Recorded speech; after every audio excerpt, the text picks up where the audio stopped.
বিশ্বকাপে আবারও প্রত্যাশা পূরণ করতে পারেনি ব্রাজিল। শেষ ১৬ই নরওয়ের কাছে ২-১ গোলে হেরে বিদায় নেয় ৫ বারের বিশ্ব চ্যাম্পিয়নরা। ম্যাচে মাত্র ৩৩.৬% সময় বলের দখল ছিল ব্রাজিলের, যা দলটির সাম্প্রতিক ইতিহাসের অন্যতম হতাশাজনক পরিসংখ্যান।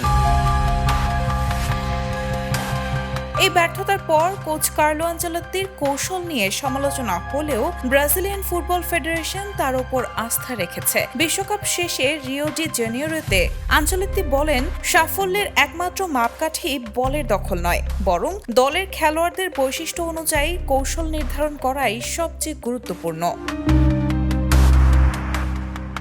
তার মতে ভিনিসিয়াস জুনিয়র, এন্ড্রিক ও এস্তেভায়ের মতো গতিময় ফুটবলার থাকায় ব্রাজিলের আরও সরাসরি ও আক্রমণাত্মক ফুটবল খেলা উচিত। স্পেনের উদাহরণ দিয়ে তিনি বলেন, প্রতিটি দলের খেলার ধরন তাদের খেলোয়াড়দের সামর্থ্যের উপর নির্ভর করে। আনচেলত্তির বিশ্বাস, বর্তমান ব্রাজিল দীর্ঘ সময় বল দখলে রেখে খেলার জন্য গড়ে ওঠেনি, তবে ভবিষ্যতে আরও মানসম্পন্ন মিডফিল্ডার উঠে এলে ব্রাজিল আবারও বলের দখলে আধিপত্য বিস্তার করতে পারবে।